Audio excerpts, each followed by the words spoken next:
Welcome to chess, ladies and gentlemen. Appreciate everybody stopping by real quick. So, we are still continuing the Superbet, the Grand Chess Tour Romania. So I have the round 7 game for you between Teimour Radjabov and Wesley. So for all of my people in the Philippines, magandang umaga, kamusta na? Maraming salamat po sa nanonood in aking video. Masaya akong makita kang muli. Appreciate you guys very much for stopping by. Hopefully everybody's doing good. Kamusta na? Almasao tayo. It's like 2 o'clock in the morning over there. Yes, so maybe somebody's up. I don't know. But for anybody who is coming from Azerbaijan, I will say salam to you and chak sagol. Appreciate you guys very much for stopping by and taking a look at my stuff. Appreciate the critiques and everything. But yes, this is actually a pretty exciting game that I have for you here now. So if you guys are ready to go, let's go. Let's take a look. See what we got. All right, so we got d4, knight comes to f6. We got c4, e6, knight comes to f3. And you guys should be fairly familiar with the position. We have the ability to go the Bogo Indian with bishop to b4. So, you can block with the bishop or the knight or however you want to do that. But we do see d5 in the position. And this sets up all different kinds of other possibilities. You have like Catalans coming with g3. You just have like simple knights to c3s. Some e3s just keeping the Queen's Gambit decline. You got the Slav type situations. Like, you guys know you have so many different possibilities from this particular position. So we see knight to c3. We got bishop to b4. So we have the Queen's Gambit decline Ragozin variation. So we got bishop to g5. And then we see pawn takes c4. So then we've gotten into the Vienna variation of the Ragozin. It's a little similar to what you saw the other day that, what Wesley So was playing as black, because he did play a Vienna. So it was a little bit offbeat for him personally, but we do see e4. So, one of the benefits of, the pawn taking on c4 is you do get to try to establish this really nice pawn center, but it will be attacked. So be prepared for that. If you do have a really nice pawn center, it's going to try to get attacked by somebody. So we got h6, bishop takes f6, queen takes f6, and then we see bishop takes c4. And like I said, as you guys can see, white is actually doing really good in this position because they do have this nice pawn center. And they have been able to develop their bishop with tempo. So that's something that you always love to be able to do.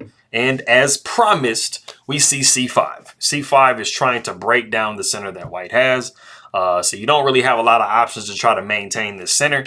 You do see e5, queen coming back to d8. You see castles, then you see pawn takes d4. And as you can see, black has successfully broken up white's beautiful pawn center that they had established. So we got knight over to e4. We're no longer pinned on that diagonal, so we have free movement of our knight. We see castles by black. We see queen to e2. And as you can see, white, white is doing really good as far as their development is concerned. Black is just a little bit behind. They do have, some issues on their queen side, but it's nothing crazy. Bishop comes back to e7. We see rook a to d1, and then we see queen to c7. Now, of course, you don't have to sidestep with the queen. It's perfectly legitimate just to develop the knight to c6. And, as white, don't get too ambitious and don't miscalculate as white, because if you do think, hey, I'm going to go ahead and take here and I'm going to pin this knight and I'm going to move my queen, you're going to be sadly mistaken after knight to f5. And, these are very crucial tempos and very crucial, zwish and zug moves that black can play to basically make that pin null and void. So you have to be very careful that, your opponent doesn't have the ability to unpin one of those situations. But like I said, we did see queen to c7. We got knight down to g3. We see bishop to d7. And then we actually see the novelty of the game pretty interesting situation with knight to h5. Now, yes, the rule is a knight on the rim is grim. But in this particular case, the knight is actually very, very happy on h5 because there is not a really good way to kind of get rid of it. And so we see, actually, before I get into this next move real quick, in this particular position, in 2018, we've actually seen this position before, and the move that was actually played was rook takes d4. And the interesting thing about that is that was actually a game between Nihao Sarin and Wesley So. And Wesley So did find the most promising, strongest move for black, and that was bishop to c6. They did go into draw the game. It doesn't give black, like a crazy advantage, but this was, a very good move to be played in the position was bishop to c6. So I thought that was kind of interesting. The other game that was, before this novelty of knight to h5 was a Nihao Serene versus Wesley So game. Kind of interesting. So, but yes, we do see g6 by black. So we've reached a point in the game that if you do want to pause the video and see what move white plays in this position, go ahead and do so. Okay, cool. So, as I said a minute ago, it's really kind of hard to dislodge this knight from this rim. Like, it's ideally placed, right? So g6 seems like it kind of does that. But what does Radjabov do? He just ignores it and plays bishop to d3. Now, it might look kind of curious. You're thinking, okay, as white, you're like, wait a minute, like, can't my knight just get taken? I think in this particular position, you might be kind of like noticing that if you do capture here with pawn takes, you will be looking at queen to e4. I think it's just one move deep. So I think everybody kind of was thinking like, man, okay, if I take the knight, it's going to be looking at this, right? Now, we get into some more interesting stuff here pretty soon. So that is why that knight is not being taken, because you are trying to set up checkmate. Now, you do have the possibility in the position of actually just going knight to f6 with check. And then black is going to want to go king to g7 here. Because if you do capture here, it's going to take like some nice defense for black to play. So after bishop takes f6, pawn takes f6, we got queen to f4.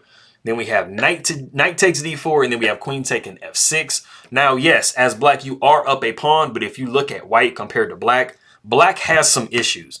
White is like basically ready to attack. They're fully developed. They have gotten a crazy initiative for the pawn. And the problem is, you have this bishop that, of course you can't develop the knight here because the bishop's just going to be dropping. So, you kind of do have some issues, like the pawn came at a cost for black. So backing up to what we had, like I said in the game, we did see g6 and then bishop to d3.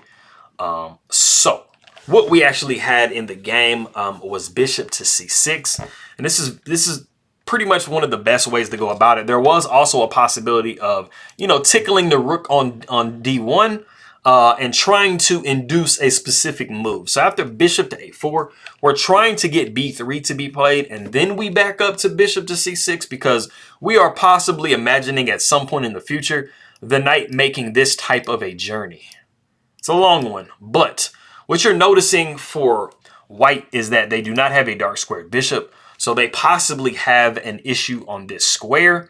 And then if we can maybe get a rook behind this knight, we actually have a really, really nice outpost for black on this square. So of course that's dream case scenario, but that would be one of the things behind bishop to a4. But that's not what was played in the game. Like I said, we saw bishop to c6, and then we do see knight taking d4. And this is the position that you really, really, really don't want to take this knight. Now, before it was an issue, but this one is like super deadly.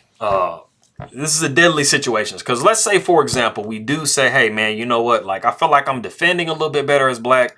Let's take the knight on h5, right? The problem now is you have queen taking h5. And like the only move really to like kind of put off checkmate like immediately is going to be to play king to g7. But unfortunately, this mates you too, because you are going to be looking at knight takes e6. And that's just nasty, because what you're doing here is you are threatening, you are checking the king. You are also putting a fork on the queen. So, I mean, you're basically deciding between capturing the knight or giving up your queen. And you really kind of want to give up your queen in this position, because if you do capture, you're going to be looking at check. King's going to be coming over here. Then you're going to be looking at mate in 2. So that's just, as you guys can see, this is a poison knight. Like, do not take this knight. So getting back to what we had in the game, we saw knight takes d4. We saw knight to d7. And so as you can see, black is doing the smart thing. They're not taking the knight. Wesley So said, hey man, I'm not falling into any of that mate stuff. So he goes ahead and develops his knight to d7 because he is noticing that he does have some issues with his development, so he has to get that taken care of. We see rook f to e1. We got knight taking e5, and now we start seeing some trades. Queen taking e5, queen taking e5, rook taking e5. And now we take the rook on, or now we take the knight on h5. Because, you know, we have a lot less material on the board. The queens are gone. You know, we've traded down a little bit, so now it's safe to take the knight. We see knight taking c6, pawn taking c6, and then we see rook taking h5. And as you guys can see, everything is fairly even. Black has maybe a little bit more of a compromised pawn structure, but, you know, it's nothing that's like, you know, causing, you know, the end of the game for either side. We see king to g7, king to f1, rook f to d8, king to e2. Like I'm saying, you know, the queens are off the board. You know, the material is reduced a lot more, so it's a lot safer, and it's advisable for you in an endgame to start getting your king up into the center. You know, so you're trying to activate your kings at this point, you know, where the danger has really kind of left. So we got rook to d5. And this is a part that I want you guys to be paying attention to. Rook comes to h3 and it avoids the trade. And something I'm always telling you guys is you want to be careful when you make trades sometimes, because sometimes you might be giving your opponent a little bit more by trading than to just avoid the trade. Because if you think about it here, it's not like the end of the world. But if you did capture here, you'd be looking at pawn captures on d5. And as you guys can see, you know, you have some really, really nice pawns in the center of the board. And they can, if you're not careful, have the ability to get pushed. So you want to be careful what you're giving your opponent in that position. So after rook comes to d5, Radjabov goes back to h3. We see rook a to d8. We got rook to g3. Why not throw a check in? The good thing about checks are the opponent has to respond to the check. Like, because the king is in danger. So that's usually always something that you can kind of toss in any situation to either gain some time or just to kind of force your opponent into a specific situation. King comes to f8. We see bishop down to c2. Rook to e5 with check. We see rook to e3. We got rook taking e3, pawn taking e3, rook taking d1, king taking d1. We have bishop to f6. We got bishop to e4. Bishop takes b2. Bishop takes c6. We see a5. We got a4, bishop comes to e5, we see g3, king comes to e7, we see king to e2, king to f8, king down to d1, we have king to e7, king to e2, king back to f8, and then king back to d1. And we do have a draw by threefold repetition. And if you are curious as to why they went into a repetition here, something that you guys have to understand about end games is almost always when you have bishops of opposite colors and you have the same amount of pawns on the board, it is almost always going to be a draw. So for these two players, the caliber that they are, it doesn't really make sense for them to play another 80 moves just to get into a draw when they can just draw now. So that is why you see the draw on the board. And that is that. It is, I think, the interesting, it actually... Sometimes it's hard to like kind of show a draw and to pull some life out of it because literally each player are playing like identically the entire game. But actually, I mean, I think this is a pretty interesting game as far as like, you know, that knight being kind of poisoned on the rim. And it looks like it might have been juicy for capture at different points and stuff. And, you know, so Wesley didn't fall for the trap. So he did get the draw. So cool. But yes, that is that. And so for all of my people in the Philippines, I'm going to try these good mornings again. All right, cool. So maayong buntag. Wow, I think I did that wrong. Yeah, no, maayong buntag. Mayad na agahan, naibag na bigat, masantos ya kabusan, marhe na aga, buenos dias, maayon aga, mapia na uma, kapian kapu no dios, Mayad na aga. I have Mayapa abak. Yes. Mapia agay. Man. Oh yeah, Mapia kapapita. And then it was my big abukla, Maraja na buntag, Maria mainat.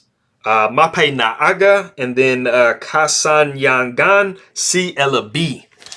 Cool. And then as always, you know, assalamu alaikum to you and salam, if that covers anybody else from the Philippines. So I will be getting that a lot better coming up pretty soon, and then I'll switch back over to learning a little bit more Tagalog. But I appreciate everybody for coming by. Chok sagol. and I will see y'all next time. All right.